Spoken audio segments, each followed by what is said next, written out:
మన ప్రభు అయిన యేసుక్రీస్తు నామములో మీకందరికీ వందనములు.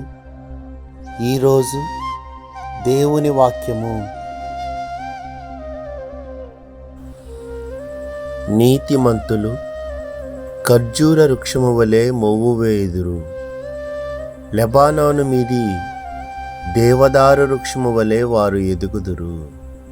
కీర్తనలు 92వ అధ్యాయము 12వ వచనము.